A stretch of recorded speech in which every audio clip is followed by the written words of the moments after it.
Hey everyone, how are we doing? It looks like we have an insanity check to start the day. Oh no! Questions three and yeah, which ones? Question 3 and 4 from the homework. You got Elizabeth. We'll start here with a little 474 first two questions right there, and then we'll jump to Elizabeth's questions. Great questions, Elizabeth. I think Braden's saying good insanity checks. We love some insanity checks. So we might need to send an announcement right here and say, hey, looks like the sanity checks are gonna drive. I got the wrong answer for mine, same as you. Awesome. Let's take a look and let me send an announcement right here to 474. Then we're gonna do some stat tool 1 also and say sanity checks for homework 9, more like insanity checks. The sanity checks for homework 9 are not currently correct. I will be updating them after office hours. Or we could update them right here. You know what? Let's update them. They are updated in today's office hours video.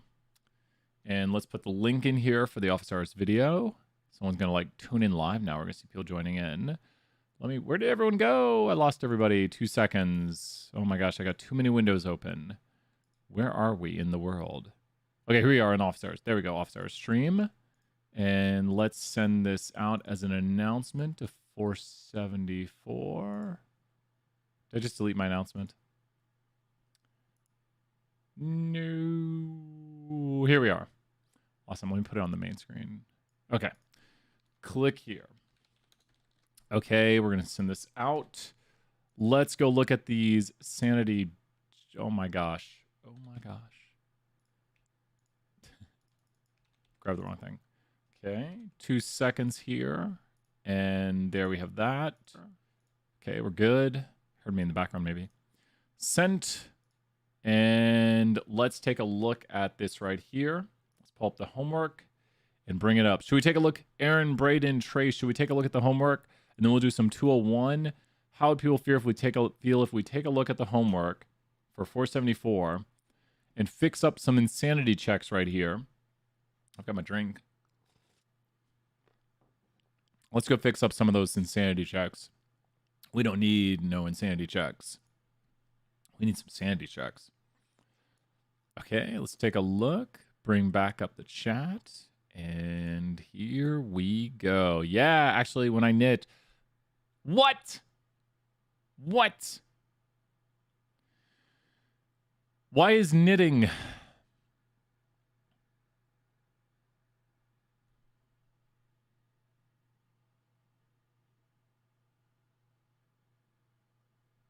I just...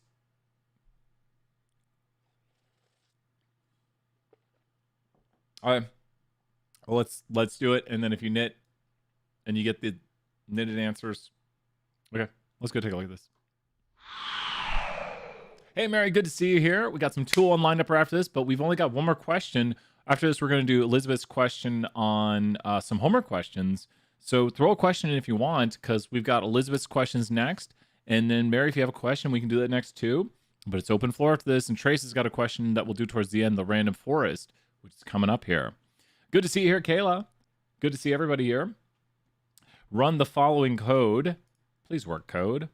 So this is taking some samples right here, creating probabilities, and you can see right here the actual class of an individual and the predicted class of an individual. Good to see you here, Ben and Cliff and everybody. Is Mubot here? Mubot throwing out some points? Man, got everyone here. Great to see everybody. So make a data frame called values. So what we want to know, are you planning on explaining? Yeah. Oh, no, we're going to, and we can do that today also, Mary. We're going to do specific stat to 1 hours, but you're always welcome to ask questions here. So if you want, we could do a little explaining project 2 after this. You're always welcome to ask questions here. You got it. If you want to do that after, we're going to do a 201 after this. You got it. And so make a data frame called values right here. So this is not too complicated when you think about this. To make a data frame, we're just going to plug in our vectors. And let's clear out our global environment, run all chunks above to get everything in here. And now we just have 2 vectors. And what do we want to do? When you make a data frame, all you're putting in is x1 and putting in x2. I like to separate it out this way, but for each variable you put in here, just the name of the variable. I like to give them the actual names. Like if you go here, actual equals actual. This is one of the few times I use the equals because it's just going to store into that. And predicted equals predicted right here. Now what, please, someone in the chat tell me, whenever you make something, what's the first thing you should do? Whenever you make something, what's the first thing you should do? Exactly. Great job right there, Trace. And I like to give it the names of the columns. This will give it column names. So whenever you create something, what's the first thing you should do? Which we're kind of doing down here next. If you can see by this. Whenever you create something, what should you do?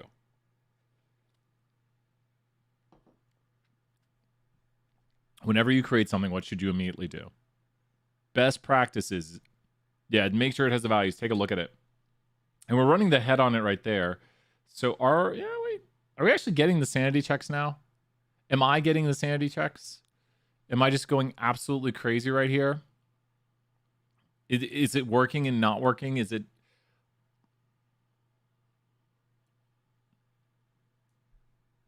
I think this homework's driving me insane. I have 2 numeric inputs for my plot tabs to set parameters and such, but the inputs are stacked on top of each other. So, I'd have to take a look. Send me it, Ben. Send me it via Discord, and I'd have to take a look. That's a really good question. Really good shiny question right there. Like the tab settings and stuff. Yeah. Yours is still not working. If you feel like the graders take off points, just tell me. If you feel like it's not fair, like, hey, my sanity checks didn't work, or send it to me. All of a sudden, mine are working now. They're the insanity checks. What can we say? We'll go through a little bit more right here. Make 2 new data frames, a yes and no data frame. So when we go here to subset, what are we doing? We're going to our values. And after I subset on values, what do I have to write next? Inside of here, I'm now going to write my what's for subsetting. I just want one word. The second argument of the subset function is going to go into the what's. So when I go right here into values, because now I'm in the values data frame, you can see the values data frame right there. The second argument within any of the subsetting options are going to be the what. So I'm going into the values data frame, and then the second argument is my what's. So the second argument of the subset function is to do what? You are correct, Trace. Yep. And not values, though. Not values, though. You might have called yours that. Mine will be actual. And these are the conditions right here. The criteria, the conditions. Exactly, Rose. Great job. Oh, how did I get values? Oh, my gosh. We're going to go right there and go equals equals. And it has to be equals equals for logical equals. And we're going to go to capital YES. And once you create something, look at it and make sure it is what you want. Every time you make something, look at it. And then that makes the last one right here going to be this. And 201, we'll be starting in like 3 minutes, so don't worry, we're going to finish this one up here. So now we take a look at these, as you can see, and view the values, make sure it's got in it what it does. I usually, if it's small, just look at the full thing and make sure we have subsetted all the actual no's and all the actual yeses. But now we want to compare one individual specifically, this person. How can we get this person? To obtain this person right here, we want to go to our yes data frame and obtain the first row. This is this person right here, and technically, this is the 2 thing. It's no, row 1, column 2. There we go. Does this make sense that I've obtained right now this individual? We'll view the full yes data frame. Then we'll view the yes individual. So we've obtained for ourselves this individual right here who is in row 1, column 2. That's how we're obtaining this individual right here by calling this code from the yes data frame. Here's the yes data frame. Here's the positions in the yes data frame calling in row 1. It is row name 3, so row 1 has a name 3. Don't worry about that. It's because we took it from the original full data frame. They were the third person in the values data frame. So they're obtaining their original row number right there. But still, they are still row 1, but row 1 has name 3. I know that's a little bit confusing. So right here in row 1, ignore the 3. We see here column 2 has the value of their probability. So then the question becomes, compared to no individuals, the no class, what percent of time are they greater than it? We could do less than, but I like to do greater than. And we could go to the no class and look at the second column here, which is just going to be a quantitative column. And obtaining this will turn into what's. So when I make this comparison right here of this individual, right, a little bit higher, what am I going to get by running the code you see by comparing this individual to all of these individuals down here, and I run this comparison right here? What will we get? Like, what will be obtained from running this code as is? We should logically think through what's going to be the output of this. And you can see the output. It's going to be something, something else, something else, something. No, it's, yeah. Something, something else, something else, something else, something else. Trues and falses. Because we're going to get no or false, true, true, true, true, true, false, true. Because we're looking at this probability here and we're asking, is it greater than? And so you can see the output right here that it was not greater than this, and over here it was not greater than this.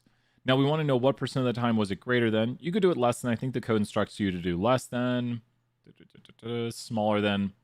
So it's still the same thing, but you can do this right here. Was the no class a lower probability than the yes class? And you get the same output. So that's the way it instructs you to do it, but my brain logically thinks the other way. When you take this, though, since these are ones and zeros, you could just take the what of the vector to get the probability. You could just take the what of the vector to get the percent of time it has, the yes class has a higher probability. You could just take the what of the vector.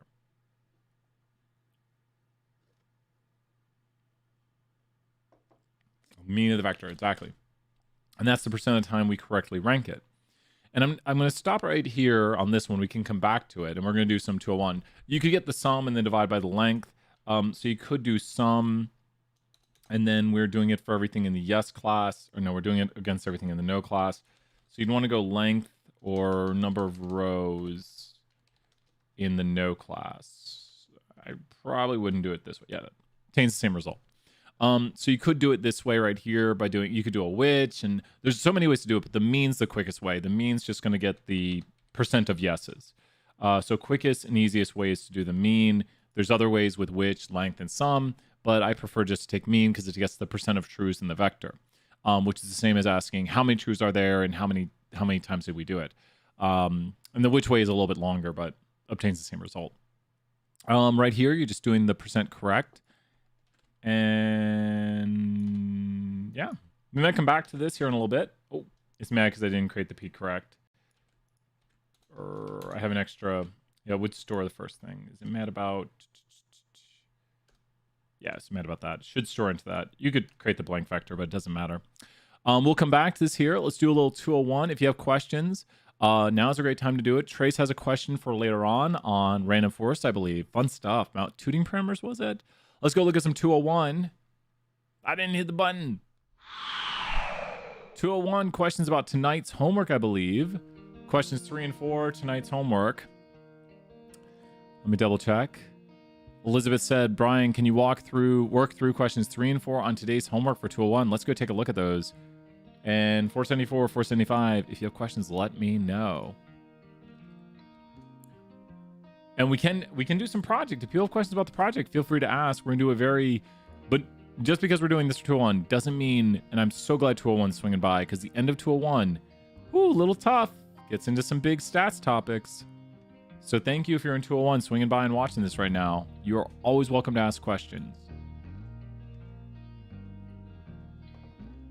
Tonight's homework. They've updated my Pearson and they're showing me things. I just want to do work. Tonight's homework is chapter 17. It looks like 2 sample means, I believe. Ooh, second to last homework assignment. Let's go in here and get this done. Question 3 and question 4. Let's start with question 3. Oh my gosh. Whoa, it's totally changed. This changed in like the last few days. Well, this is some updates right here. When you get a chance, can you explain exactly what you're looking for? I just want to make sure I'm doing it correctly. Yep, looks like people are doing it correctly with the for loop right there. Oh, wait. Yeah, we can go to that. For our 475 ARIMA and decomp, do we include a print of the ARIMA statistics, or we just need to create a model? Create the model and then make sure it has accuracy. Accuracy is very important, so we can look at how the model is doing. Coefficients for the model are important, but that's more of like a background stats thing. I care more about the accuracy of a model. So the accuracy of a model is going to help us compare models. So make sure you have the accuracy of a model. We really want the accuracies for your model, and I'll try and make that clear in the final project, is you should have an accuracy at least below your models. So make sure you're running the accuracy of your models to be able to tell how they're doing. Great question, Thompson. And then Mary, I guess we go over just like a general, like I'll do a general thing on the project, or I can go to specific questions.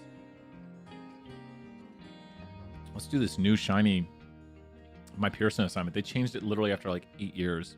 Well, if points are taken, that's so weird.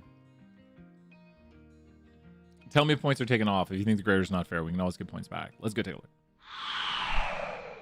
Okay, so here we go with comparing two sample means. A man who moves to a new city sees that there are 2 routes he can take to work. A neighbor who's lived there a long time tells him route A is 5 minutes faster than route B. That's a claim right there. That's a hypothesis. The man decides to experiment. Each day he flips a coin. Random sample. Driving each route 20 days. He finds the route takes an average. Route A takes 45 minutes with a standard deviation of 2 minutes. And route B takes an average of 50 minutes with a standard deviation of 4 minutes. So when we look at these different models right here, let's take a look and let's screenshot this. Let's bring it over to a Word document. What if they... What? I still got that thing. Well, they did some improvements. It looks nicer. Okay. So here we are right here. Whenever we do a 201 problem, or any sort of problem, we want to first identify notation. Now, the equation we will use for this is we want to build a confidence interval right here. Confidence interval. So we need for our confidence interval, let me double check. I'm pretty sure there's a confidence interval problem. Confidence interval, 95% confidence interval. And we're doing the true mean of route B minus the true mean of route A. I want you to pretend for a moment that you could ride these routes infinite times. Like you ride these routes maybe like 10,000 times. You could actually then probably know the true difference or have a much better estimate. It wouldn't still be the truth. You'd have to do it infinite or have every single observation. But does this make sense? We want to know how much longer does it take? Like, who here has 2 ways they could go to work? Like 2 routes you could drive. Does anybody in the chat right now have like you live here and you could go to work this away, or you could go to work this away right here? And maybe, you know, the red route right there, which both of these just drive you to work. You're just trying to get to work right there. So anyone here have 2 routes you can get to work? This is what we're asking. Route A, route B. Here's route B. Here's route A. Route A is a little more direct, or we can make it very direct and be like, but it's like a high traffic road. And you could take right there the... Hello? Oh yeah, no. 1 second, everybody.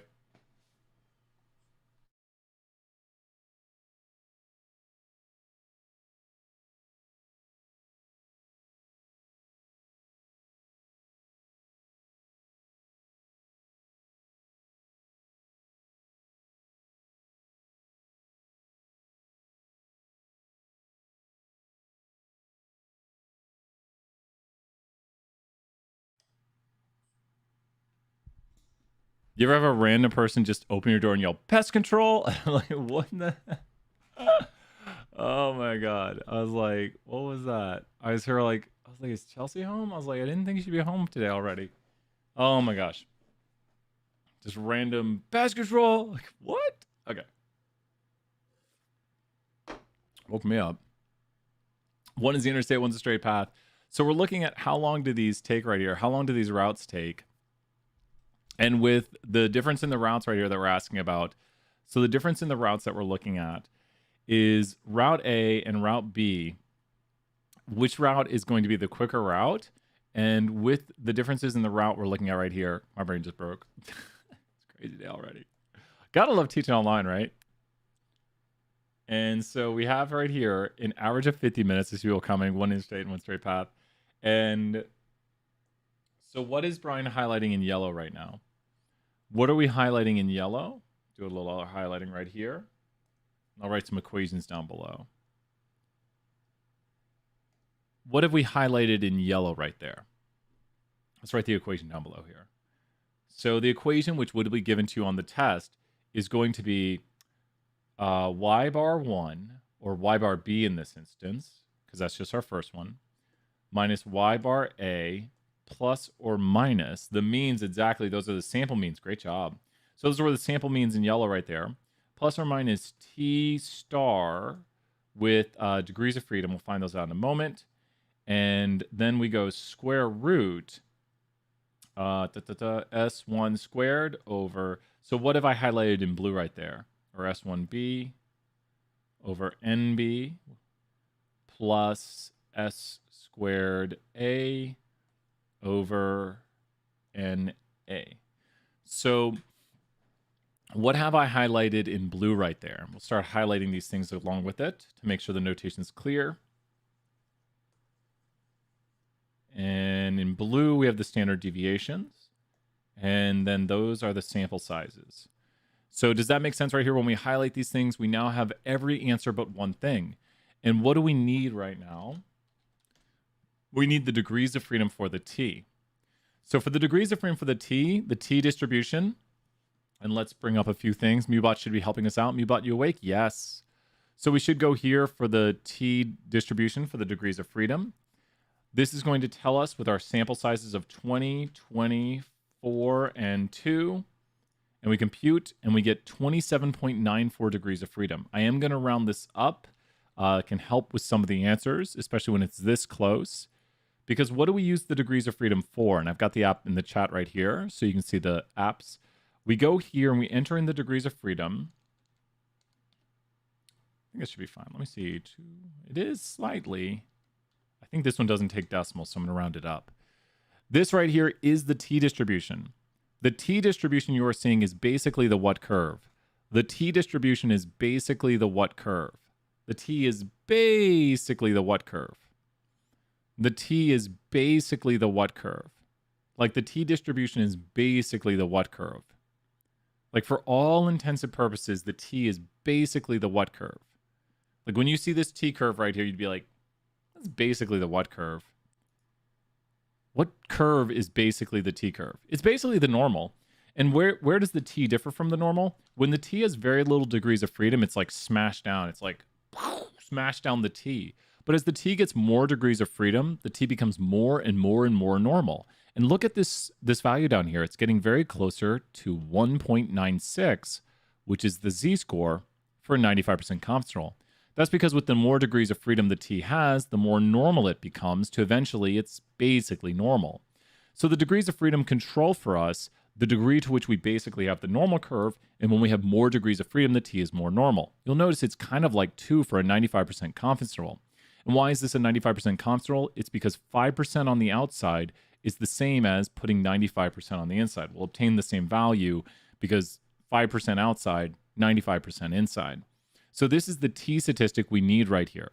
Once again, the steps are, and it's in the chat. You first have to find out the degrees of freedom.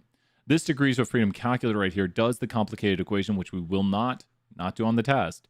But on a 2-sample t, it's this right here. Does anyone know the degrees of freedom for a 1-sample t? 50 points in the chat, 201, 320, 474, all the groups. Does anyone know the degrees of freedom for a 1-sample t? How do you find what the degrees of freedom are? Like if I tell you, the sample size was 98, then if you went here and did the degrees of freedom for a 1-sample t, it would be what? On the 1-sample t, the degrees of freedom would simply be what? N minus 1. So it's very easy to compute. I went to the wrong value. It's very easy to compute the degrees of freedom for this right here and to make like 95% confidence intervals if you're doing a 1-sample t. The 2-sample t is more complicated, and we have to go and calculate it via, usually, it's like we could do it by hand, but it's a longer formula. It's not fun to do. So all this does is tell us the shape of the t, and then from here we can get the t statistic 2.049, and this becomes the value right here that we use. And from here we're really good to go. We're just going to plug in 2.049, and I think the common mistake is that we put route B first. So we have to put route B first right there. Plus or minus. It'd be given on the exam. It'd be given on the exam. Exactly. So we would give it to you on the exam. And all I'm doing is just taking the numbers from above that I've color-coded to kind of help to see where they're at. So just be looking at the blue right here, which are the standard deviations. I'm squaring them. Oh, did I already? No, I didn't square them yet. So that'd be... Oh, that's so nice. That's 20? What? If I'm doing this math correctly in my head, 4 squared is 16. 2 squared is 4. That's 1 square root of 1. Square root of 1 is 1. So this is 2.049 times 1. Amazing. And plus or minus, and this will be 5 right here. So it's 5 plus or minus this. So it's basically 3 to 7, but not quite. Let's go look at our decimals on this and see if we got it. So 2.049, and it's going to be 5 minus that. Oh, go away. 5 minus this, and 2 decimal places. So 2.95. And then 5 plus this, 7.05. Hopefully we carried every... Check answer is so bright now. Great. Wow. Don't get the same messages. I'm not going to be used to this for a while. But they changed this, I think, during our class right here. This changed. So this is a new rollout. Different way of doing it. They got bright colors down here and everything now. So new things. Should the man believe the claim that 5 minutes? Well, we think the true difference is somewhere between 3 minutes to 7 minutes. So right here, I would say yes, because... Oh, that's interesting. Yes, because the confidence interval contains the difference of 5 minutes. It contains it. Seems very believable. Does this make sense right here? We'll come back to this one. This is the serial question. Does this make sense here, Elizabeth, on that question we just did on why we would believe the claim? Because when you think about this as classical statistical methods, we would not reject the claim because 5 minutes is in the interval. If 5 minutes was outside the interval, we would have evidence to reject the claim because we'd be saying, like, would you reject 10 minutes? Yes, I'd reject 10 minutes because we think the true difference between the routes is somewhere between 3 to 7 minutes. I'm rounding it. So I would have evidence right here, or I don't have evidence to reject the claim. I would continue to believe the claim. Like 5 minutes being a null hypothesis, 5 minutes is believable because our estimate... It's funny enough, we estimate it's about 5 minutes, plus or minus a little bit of error on the margin of error. And the margin of error is about 2 minutes right there. So hopefully this is making sense. Let me know if you have any questions on this one. We'll go and do the next one right here. Let's go take a look at the next one. It's a little bit of confidence intervals right there, 2 sample T confidence intervals. And we're going to do a little bit of output next. I think we got open floor on questions next. So please throw in... Yep. Meeting in 1 hour. So I think everyone... We don't have another question of this. The link for the T-applet was different when listed with the homework. So I was talking... Oh, yeah, we use it. Different one on the homeworks, and I hate it. That one sometimes doesn't carry enough decimals, but it's so much nicer. So that's my go-to one. I think the homework one uses a more static page. It's more exact on decimals. There's one I really love. Here, I'll show you the one... Well, I'll show it in the background here before I do it real quick, and then we'll do the next question. There's one that Matt Bogner made. He works at University of Iowa, and his applet is a little more complex. It's my favorite one, and his actually takes all the decimals, so you can enter in like full decimals on his. I'll show it in 2 seconds right here. Yeah. So here's Matt Bogner's applet, and it's my favorite one. So this is his applet right here, probably the best one in the distinction. You bet, Elizabeth. Mary will do it one next. Right after this, and when we're set to one question. But this applet right here is the Matt Bogner applet. I'll drop it in the chat. We'll put complex. Oops, where am I at? Complex T applet. And there it is right there. There's the complex T applet by Matt Bogner. A little more mathy, a little more scientific, but really great applet that he created right here, and it can get you values. It's not as easy to use. It's not like impossible to use, but you look at your decimals, you get a lot better decimals and stuff on it. So really nice applet right there. And let's head over and do one more stats one question here, and then we'll do Mary's question next. You got it. Here we go. Let's go do this. Ah! Oh my God, cool. So this one is a jump question. So for the jump question right here, we're going to be dealing with children's cereal and adult cereals. And so let's bring up some jump in the background right here. Oh my gosh. What's going on? Close all tabs. 2 seconds. Jump's going crazy for me. Student data. Okay, cool. And let's go here. Number tattoos, all that stuff. So what we're going to do first, go ahead, Jump, is we're going to take our data and we're going to copy to clipboard. And we're going to take the data and hit Control-C or Command-C. And once we've copied the data a million times, let's go back over here to Jump. I do want to point out in Jump, I'm under File, New Data Table. Does this make sense right here? File, New Data Table. And whenever you get this, don't click inside of it. I think the first thing people do is they go here and they just like click. And I'm like, no, don't click inside of it. They say, oh no, look what we did. So we're going to go to File, New Data Table. Don't click inside of it. Don't do that. Let's get this one away. So with this new data table right here, we need to go to Edit and then Paste with column names for the data. So we're going to paste that data we just put into our paste into the column names, top right there. Awesome right there. Sorry, that's what we've been seeing, Rose, but for some reason when it knits, it's right, and for some reason it worked for me. We're calling them insanity checks right now. They're driving me insane. So, and if the grader is not fair to you, just tell me. I'll give you points back. If you're like, hey, Brian, I did the work. It looked correct. Tell me, points back. Just tell me if you think the grader is ever unfair. Like, I thought, Brian, I did everything you did, and it didn't work out. So what do you notice right here? These variables are what? We're looking at the sugar content of adults and children's cereals. So these are what kind of values? Some 201 through 20, 474 questions, because we're like, how many grams of sugar are in the cereal? We got right here some Lucky Charms. We've got right here some Fiber One. Don't eat that cereal. We got right here some Honey Nut Cheerios, maybe. We got over here some Rice Krispie Treat cereal. Quantitative. Great job, Elizabeth, right there. You know what? Make Elizabeth mod. She don't make fun. If someone keeps coming to chat and asking questions in this general chat, I eventually say, you know what? I bet they're a 201er. Like, I think you are, but any random person could watch the stream right now, but we're making you a mod right here. So we're going to go and we're going to take this data and we're going to stack it. And what does it mean to stack it? Stacking just takes columns and stacks them on top of each other. So you're just taking columns and just stacking them. Columns stacked. And we're going to choose the two columns that was under tables. Let me show you again where I went. Tables and stack right there. I'll pause so if anyone's trying to do this, you can go to tables and stack. And then you just double click the two things we want to stack together, and we're good to go. Let's go ahead and stack those tables. What? Some required variables are not specified. Oh. Click both columns. What is going on? Ah! Sometimes things don't do what you want them to do.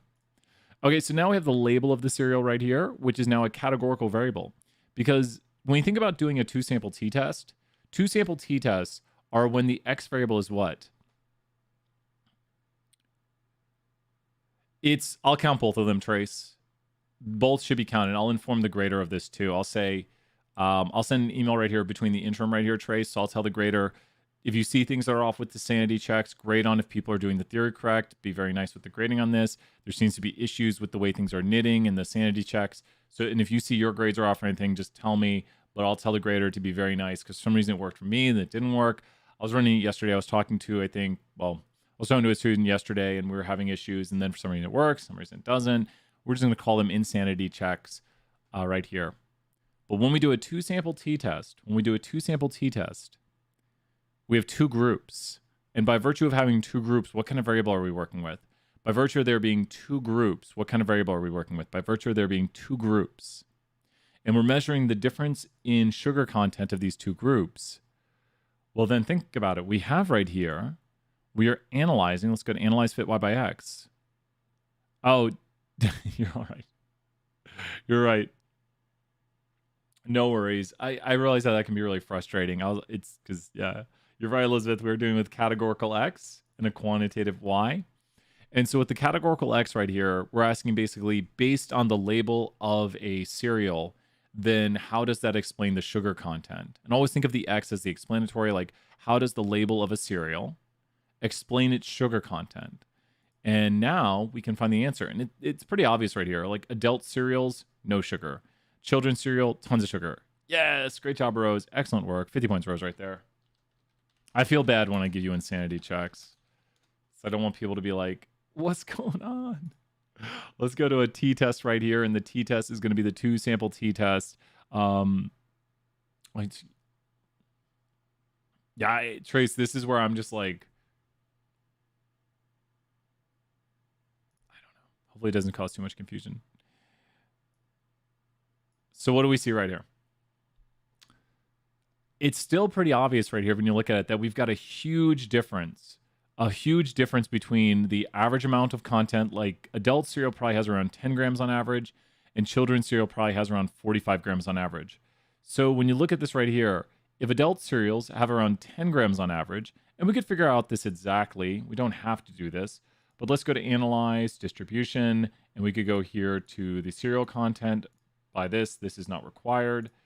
But taking a look at this right here, and it's very close to what I said. Here, I'll disappear for a second. If you look at the numbers, adults versus children's cereal, adults have around 10 on average. Right around here is the mean of the distribution. And children have around 46.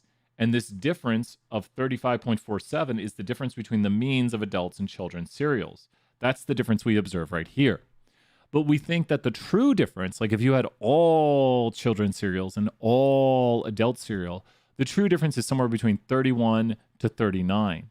And what would this mean? We have evidence of a difference right here. So that's what this p-value means, is when we test that there is a difference. This would be that the difference is greater for the children's cereal, that children's cereal have more. We have evidence of that also.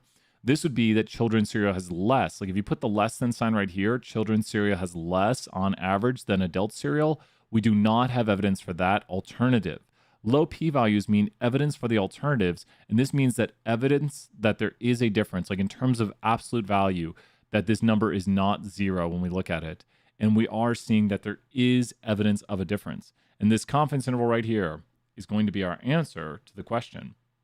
So important to know how to read this output right here. This is our confidence interval for the lower and upper bound for the difference between the two means. We are analyzing that positive differences right here would mean children's cereal has more grams of sugar than adult cereal.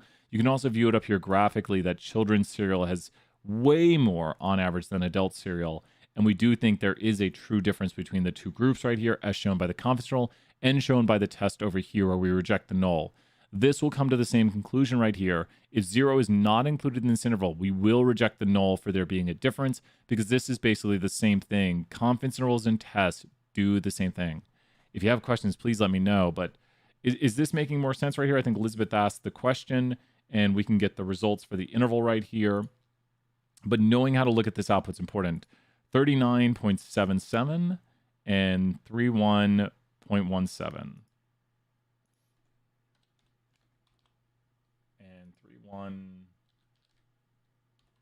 1.17. I think that was it. Awesome. Did we get it? Oh, good. So then we have to figure out, based on these samples with 95% confidence, children's cereals average between the lower bound to the upper bound, gram sugar content. I think this is the more, right?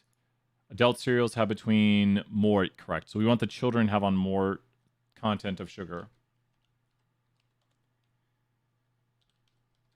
than the adults. As long as we don't put the wrong spot. Got it. Awesome stuff. I think Mary had questions about 201. Let's go back, talk about some 201. Let me know. We got tons of times for questions, everybody. Let's go do right here. I think Mary was asking about decision trees. Mary said, in the decision tree for project 2, you say to not only include categorical and quantitative model. Can you explain what you mean by this and how many splits I should include? Let's take a look. Let's go grab the 201 assignment. Okay. And let's go to project 2. 5 people have turned in project 2. Project 2 due tonight. Where's project 2? Project 2.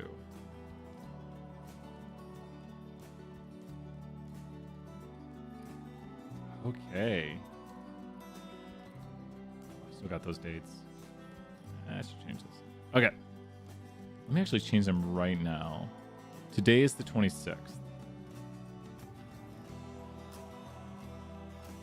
And then I have it do.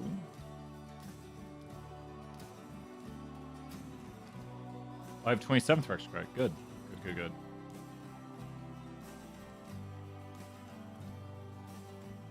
It's good people got it turned in already.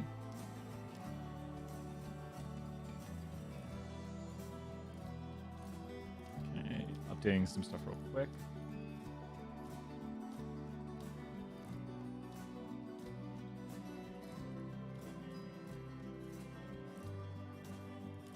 Okay.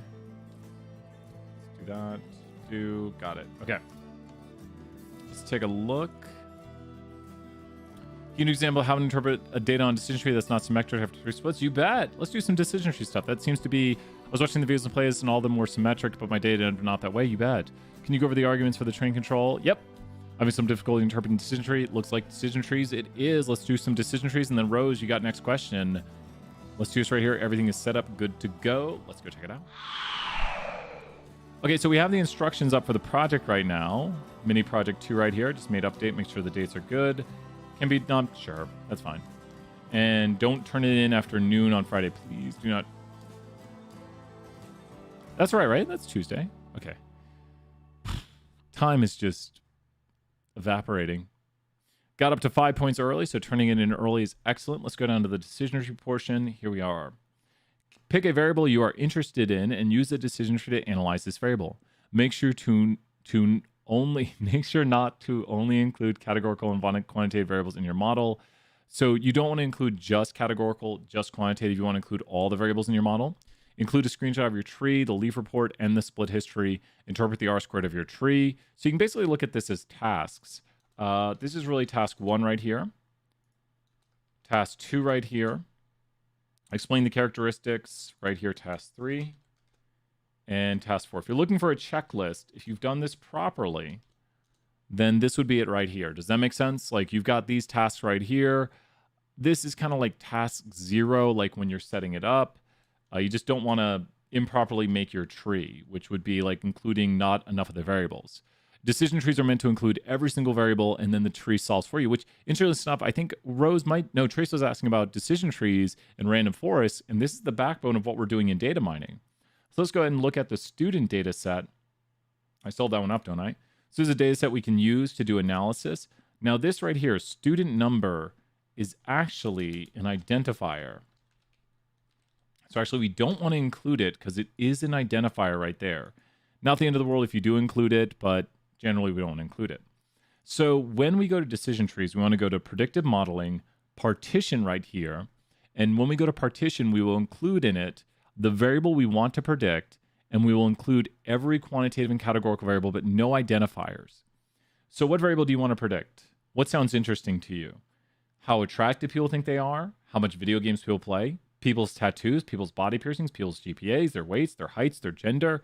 What sounds interesting to you? And it will control what kind of tree we're doing if we predict something that's categorical versus something that is quantitative. But take your pick. What do you want to predict right here? How funny people think they are? How percent dateable people think that other people are? How far people move to go to school? It's your pick. What do you think we should do? How often people use Facebook? We should use God, this is old. Facebook. It's got to be like Instagram or something now. It's got to be, it's not TikTok. God, TikTok's blowing up. Percent dateable. So let's see why people think a certain amount are dateable. Now, if you notice what I'm doing right here, and let me show you how I've done this. I click the top variable. I click the bottom variable. Funny. We can do funny next. And so, oh man, I need P or F in the chat. So P is percent funny or percent dateable, and F is funnier than. So do you think first person votes here and breaks the tie? P for percent dateable or F for funny? So we should go percent dateable or funny, P or F. First person, you could revote. We're going with one of these two. It's a runoff between these two right here. We're going for funny or dateable. First person who puts in the chat, we're going with that one.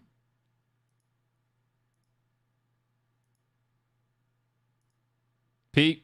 Here we go. Thank you, Isabel. Boom. And so what I'm doing now is I'm not selecting that because that's an identifier. And then I'm holding shift right here. And then I'm going down to the very bottom. Oh, Aaron tried to outvote you, but he was late. And then I'm holding shift and I'm selecting this. I'm also not going to select percent dateable. What I'm going to do is I'm going to hold control and click here. There's many ways to do this, but all you're trying to do is just put all of these in the X's. As long as you get all of these over here in the X's, you're fine. You could literally just go through and do that if you can't do the methods I'm doing, but I'm just holding like shift by clicking here and it collects everything.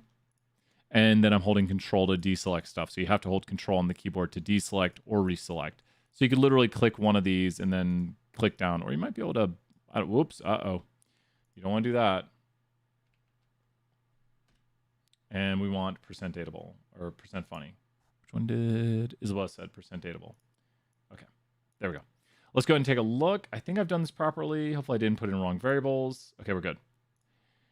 And so what do we have right here? You can see the question is, what percent of UT is dateable? People right here saying they'd pretty much date anybody. People down here saying I'm going to date nobody.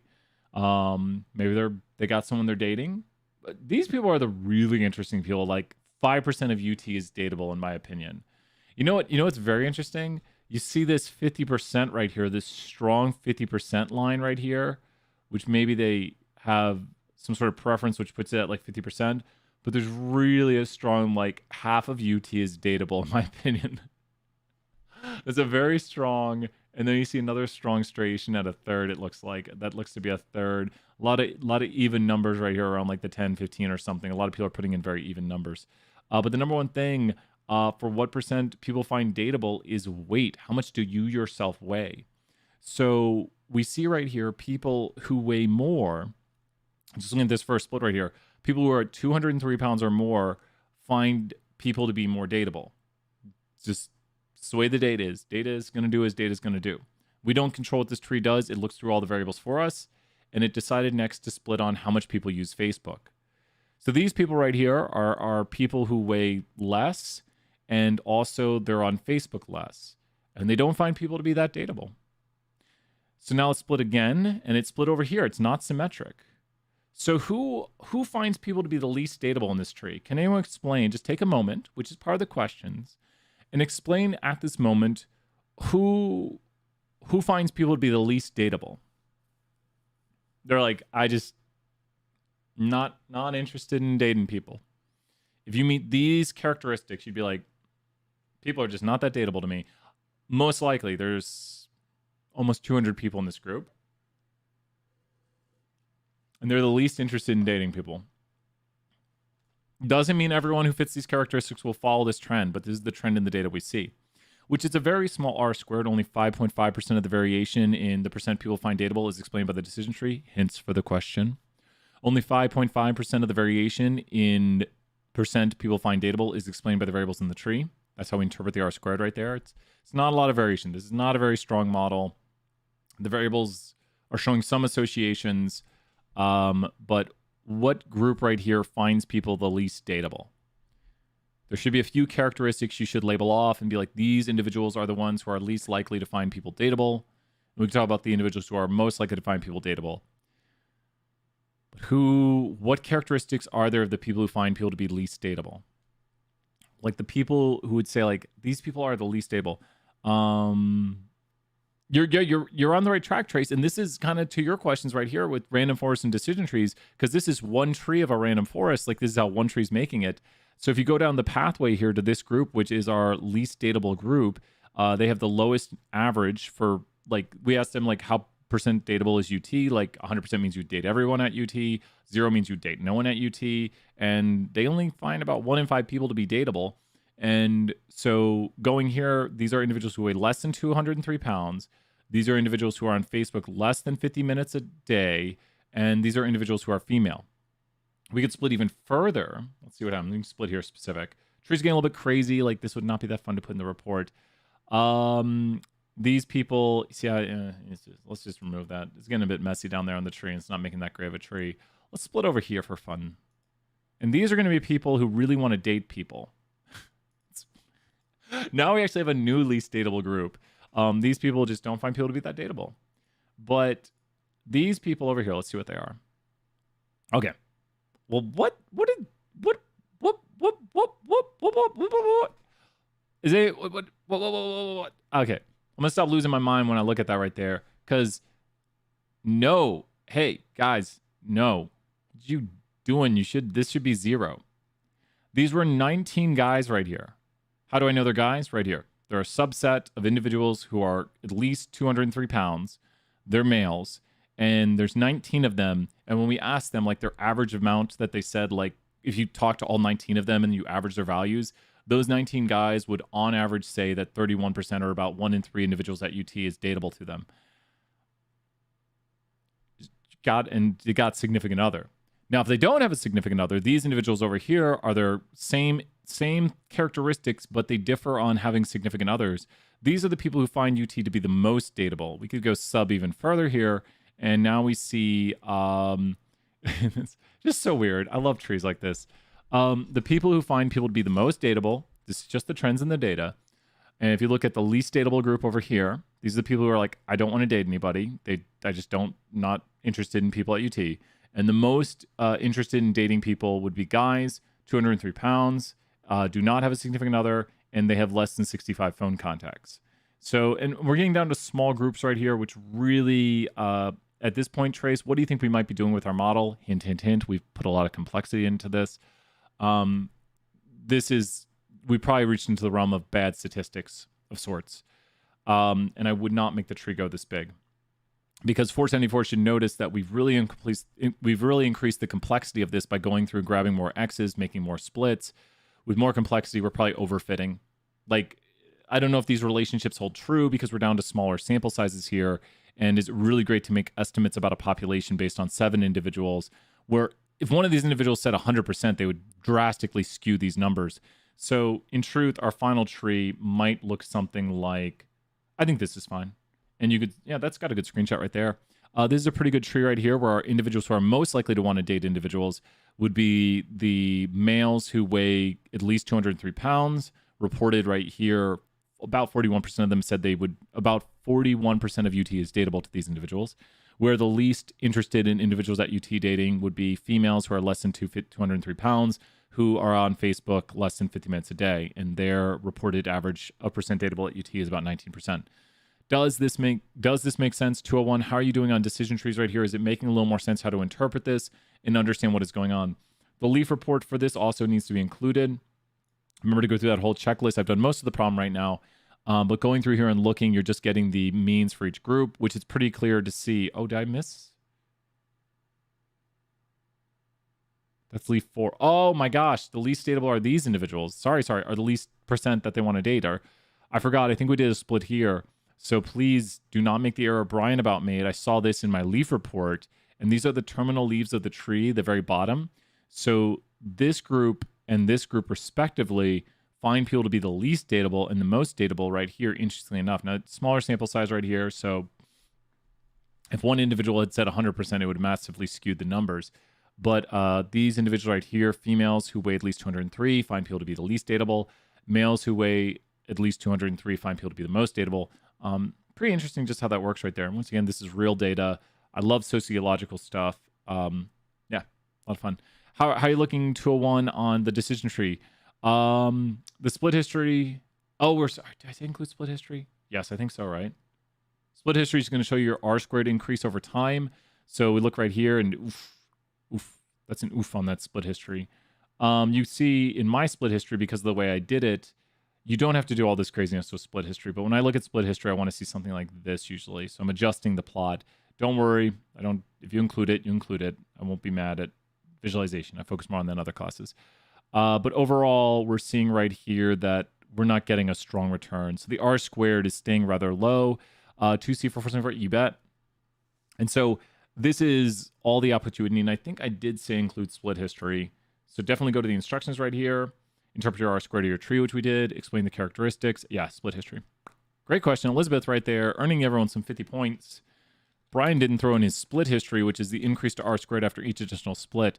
Can you give us one sample t-test and 2 sample t-test examples? Yeah, I think we might do that during the 201 because I'm going to do a few more questions right here because got them lined up. We might do that during the 201 because I have a meeting with a student here in 33 minutes. And Rose was wondering 2B on 474. That was next. And so 2B and 2C are the next questions. We might be able to do one of those, Mary. We'll go over. Let's do some 474. We got this. It's the squidlings. What are they called? Squidwards? Let's head over and do some 474 here. What would you consider a high R squared? It really depends. Like, if R squared, we talk about this a lot in 320. If you understood 10% of the variation in the stock market, would you be happy? Like, if you understood 10% of the fluctuations in the stock market, would you be happy and make money from that? If you understood 10% in the variation and why your parachute opens, would you be happy? I'd not be parachuting. So it's all context. It's all, as we talk about a lot in 320, we talk about practical significance. Like, can we use this? Does this matter? And maybe we're trying to understand maybe why students drop out of UT. So if we understood like 30% of the variation in that, that'd be super awesome. Because maybe we could leverage that to identify students who might be dropping out of UT and having trouble. And that's something I'm looking to. I'm actually trying to make a statistical program to figure those things out and help people out and like do an early identification, which I know UT has a lot of that, and trying to find those variables that helps explain that. Let's go over here and do some 474. Big plans underway, doing things in the background. Question 2. The account data in reg class deals with customers of bank accounts, whether they have not purchased into a new type of CD account offered by the bank. The purchase column levels are yes and no, which means we're dealing with a what variable? Interestingly enough, if we're dealing with yes, no, we could do some 2 sample T on this. We could do it 2 sample T. Just to show briefly right here.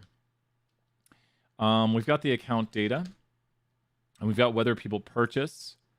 So we've got whether people purchase, right? And we could say, let's look at this. Ready?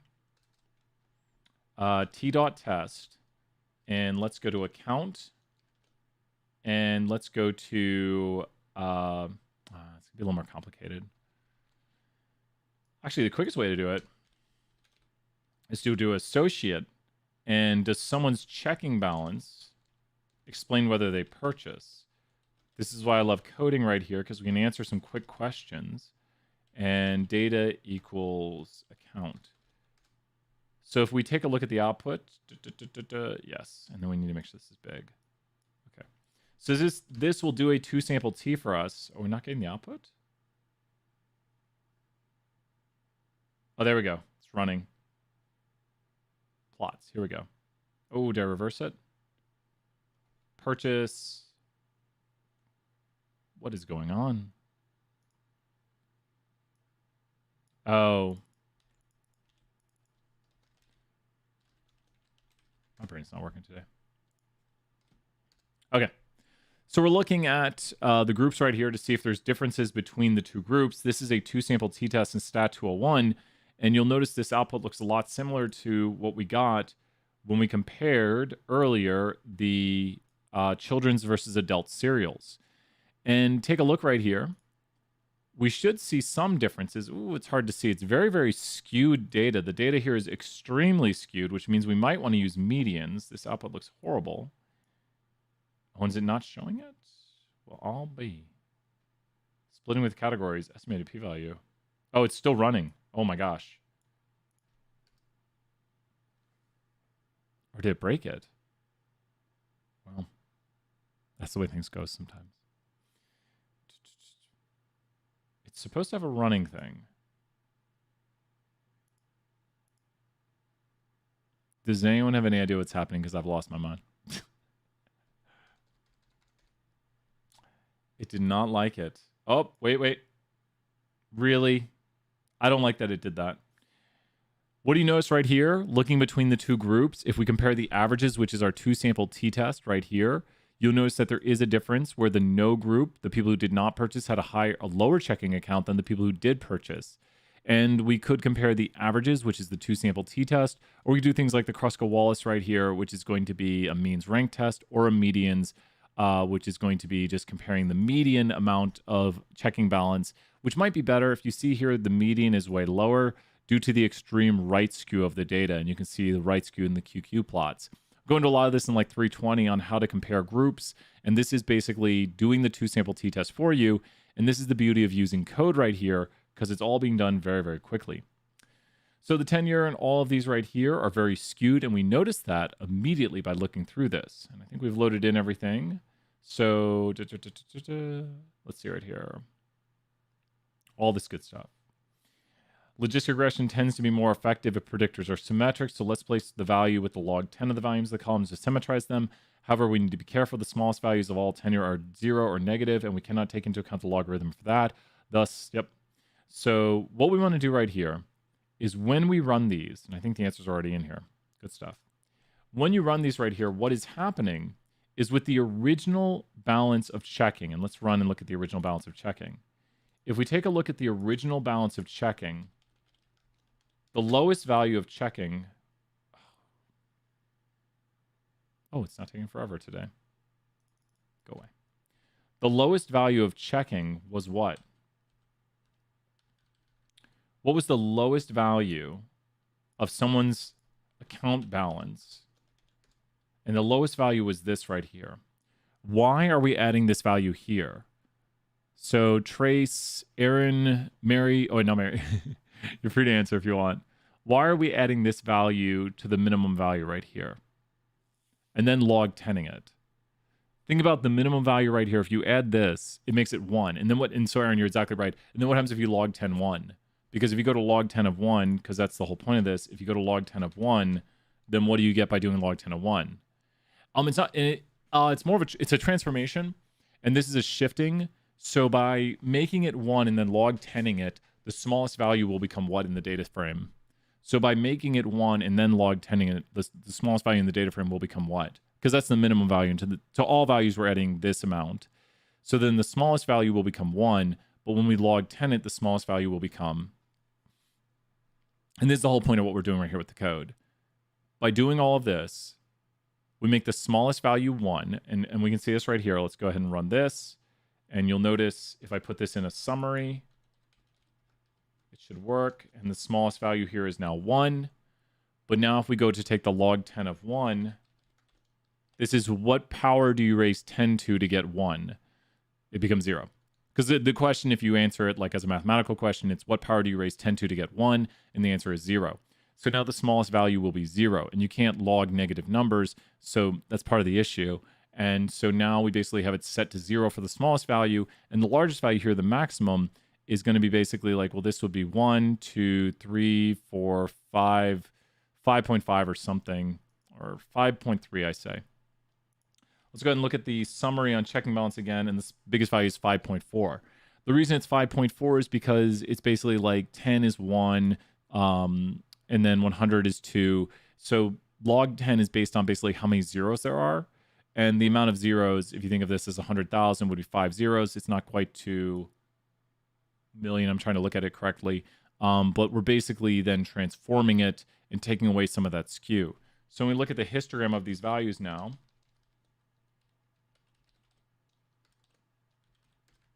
the histogram of the values looks a lot more normal. I know that that doesn't look perfect. You really see the sharp cutoff right here. Something seems weird about this. Oh, I guess the 0 is like, it's just so small, it's hard to see. I do have this. We should be able to...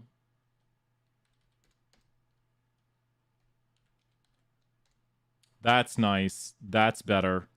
This is telling us there is some data down here. I do like this GG histogram better. I do like that. That's much better. And I think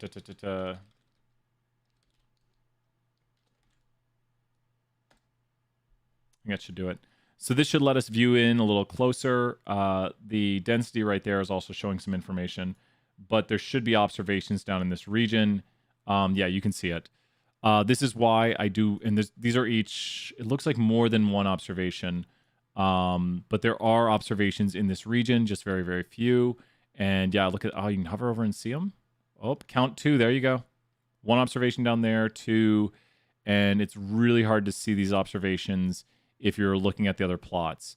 So the density down here really gives you some information that these plots back here, that gives you it, but this doesn't. Like you would not see those if you didn't see this.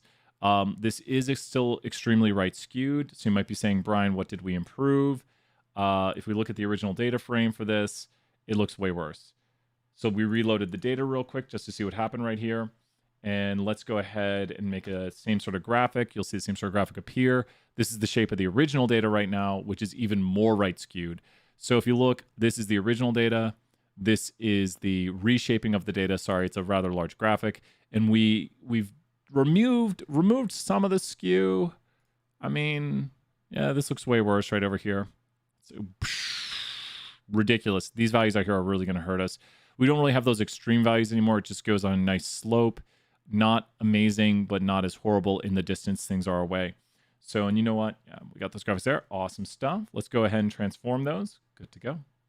Split the data into a 70%, and I think this is where people were asking about. Split the data into a 70-30% using the 2019 seed. I think these were part of the issues we were having, and using the fit control right here. So one of the best things we have right here is the working with data mining in Caret package. Let me show that again. We'll bring up all 2 hours later. So let's go here.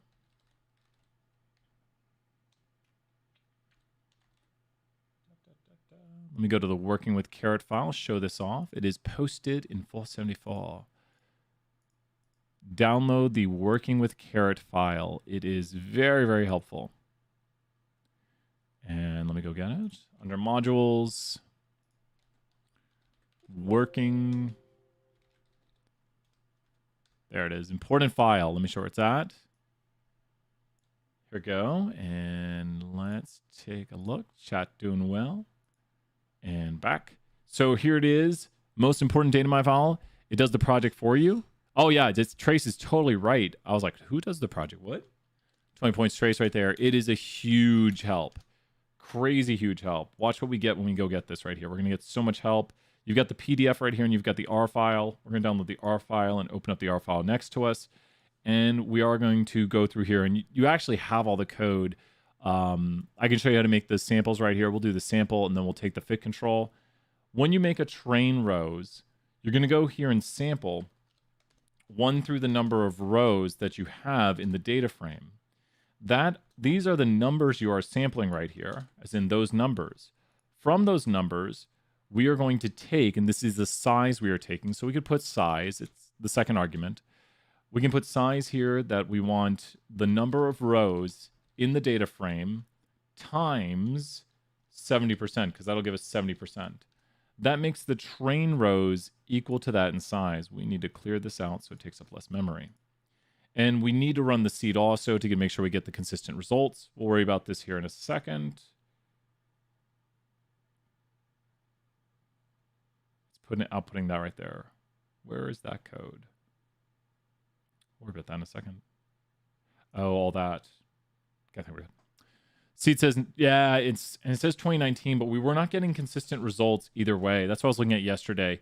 So I might need to re-upload this, but people were saying they're knitting, getting different results. So that's one of my bigger, I'm like, that's why I'll tell the grader and everything, like, be nice. Be nice. So let's go here and take from accounting the train rows. You'll make it so it's not a comment anymore. So let's take from accounting the train.rows. And those go into the row space. Take from holdout the train.rows. Those go into the row space. And we have this right here. Let's rerun this. Let's run this. And then we should have the right... There was a sanity check on it. Am I just losing my mind? Cool. That's where that came from. So we've got here the code for each of the rows, and then we need to define our fit control. The fit control is how we are going to get the model to fit. And let's go ahead and use our data mining with Caret right here and go to fit control. Now, there's different ways to do the fit control, and this is why I like going to here to show you. Your fit control is mainly dictated by what? Oh, Trace got some good stuff right there. And Trace, what is the main thing that's going to dictate our fit control? What is the main thing that's going to dictate our fit control right here? So I should highlight, well, here you've got this, and here you've got this. What is the main thing that's really going to cause alterations in our fit control? Really great comments on this. Petri did an amazing job with this file right here. What's really going to control this?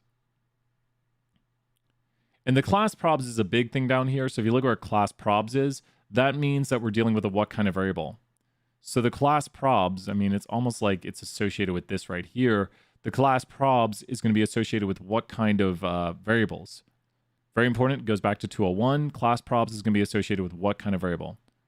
Class probs is going to be associated with what kind of variable right here, like classification versus regression. Exactly. So this is classification down here. Everything you see down here are tools and techniques. The none technically is the same for both. It's the exact, you can highlight code, and if it's the same, it'll highlight in another spot where it's the same. It's just you're not using any fit control. So, I mean, you might as well just not even include it. So exactly down there, great job writing right there. We are doing categorical methods. If you want to fit to accuracy, do this one. But if you want to do AUC, which is ROC, same thing as we finished off talking about today, you want class probs equals true. You also want summary function equals to class summary. You will get a warning message, but don't worry, it's just likes doing that. If you notice right here, here's how to split the data. We were talking about this earlier. Same exact code we're doing where we split in 80% and we run the code right here. So this is the code we just wrote on how to split it. And like Trace was saying, this is a huge helpful file, hence why I pointed it out. So we can go ahead and take, because it says here, for 5 k-fold cross-validation. And of course, let's just fill it out. Summary function equals to class summary. This is the one I always get wrong. I don't think it should have that parentheses right there. That always kills me. I hate that. But it's going to run the summary function, so it wants you to put the name of the function, but the function doesn't take the parentheses. It just wants the function you're going to use. Class probs equals true. We need to make this look pretty. And we're good there. So methods should be CV. There's other methods like repeated CV. This is the number of folds in your k-fold cross-validation.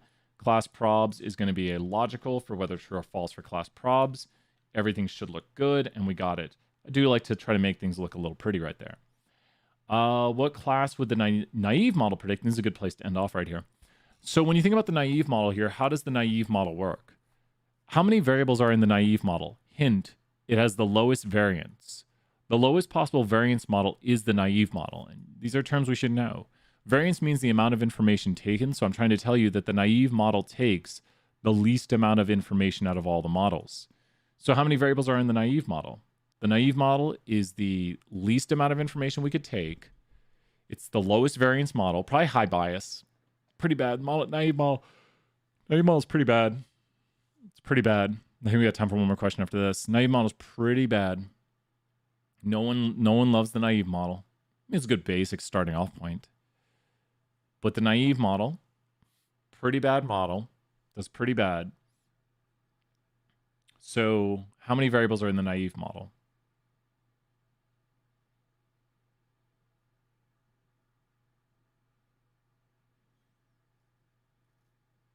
Any ideas? How many variables would be in the, not really one, I mean, it's, so how many X's more specifically? I see where you might say 1, 20 points brain right there. 2 points.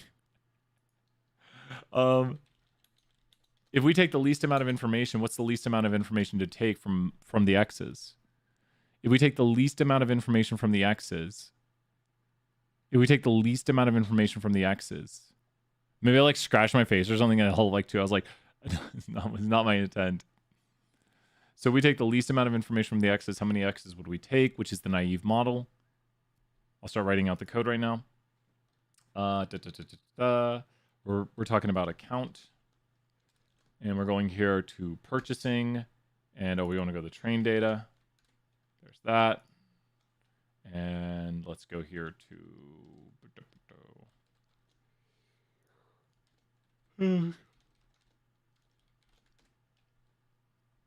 No variables. What is the only variable I'm using right here? Type 1 letter, 20 points in the chat. What is the only variable? I'm using the what variable right now to look at this. To look at the probabilities right here, I'm looking at the what variable.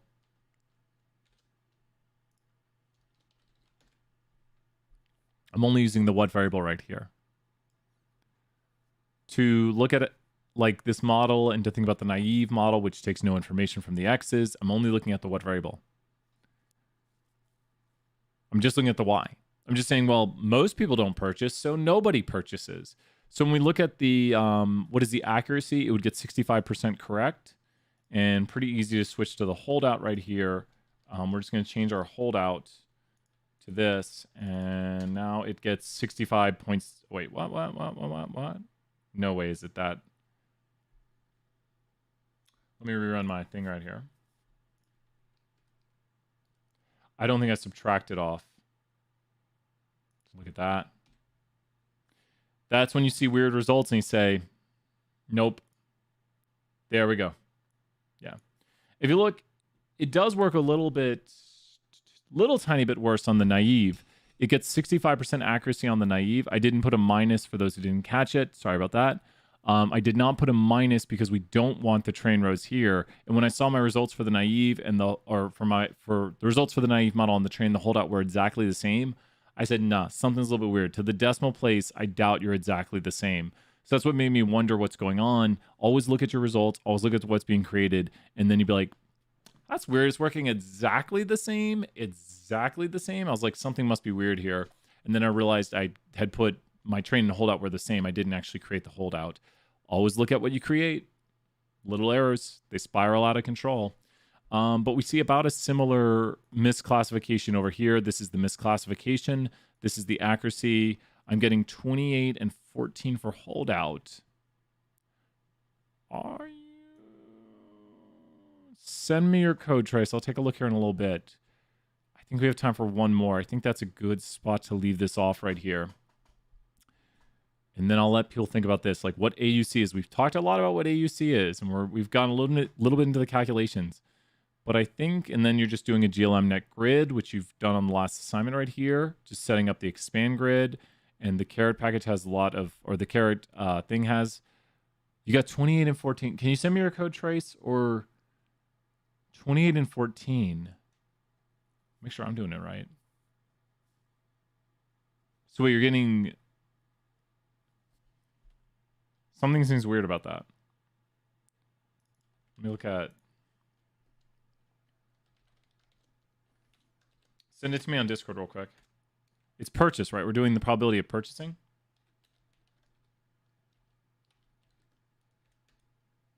If two people are. 28 and 14. Are you dividing by...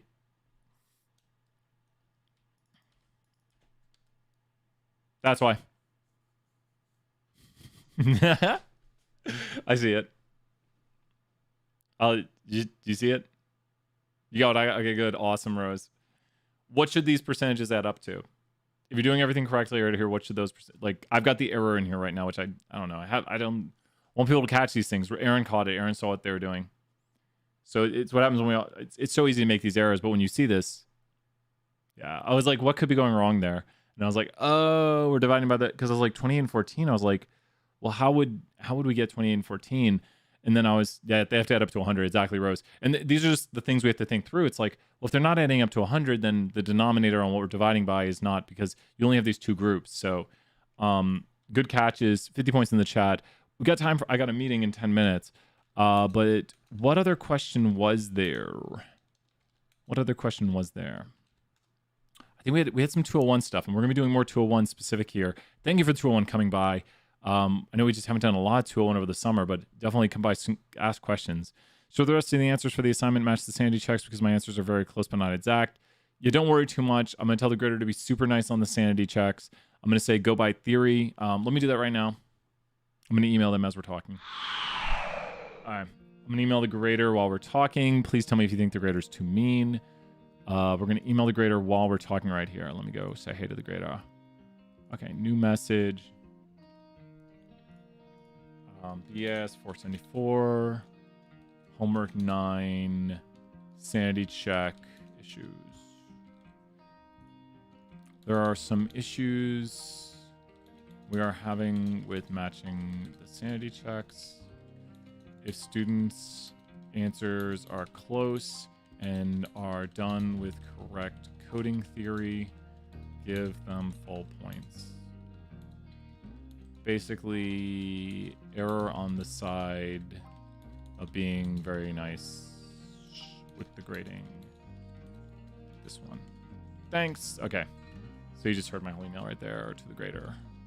So once again, the email says, there are some issues we are having with matching the sanity checks. If students' answers are close and are done with correct coding theory, give them full points. Basically, error on the side of being very nice with the grading on this one. Thanks. Awesome. Sent. Let's get some random emails. Mark is red. Awesome. So the graders should be pretty nice on this one. Is the Saturn 1 final exam review Kahoot today? Did we put it for today? Oh my gosh. Let me go look. I wake up and no, it's not today. It is the 28th. The 28th, which is Wednesday, I believe, which I think we're going to do another Kahoot. I think I'm going to do time series during time series class because, woo, Wednesday is going to be a big day for Kahoots. So I think it's options digits. That might be it right there. Oh, two more decimal. Yeah. Yep. Aaron is right. Great job, Aaron, right there. 20 points. It'll be on Wednesday, Elizabeth. I can drop that link in the chat for you if you want.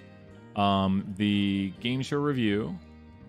We've got that link posted. I was like, is it today? I was like, holy mackerel. It is Wednesday. Who else feels like, as we finish up office hours right here, who else feels like everything just flies by in the summer? Like we are what, just like 3 weeks out from the semester. I think, will be Wednesday? We're 3 weeks out from the semester? Holy mackerel. We get 2 weeks off here between summer. Just, wow. I'm going to sleep eventually. Busy, busy times, but it's been a really good summer.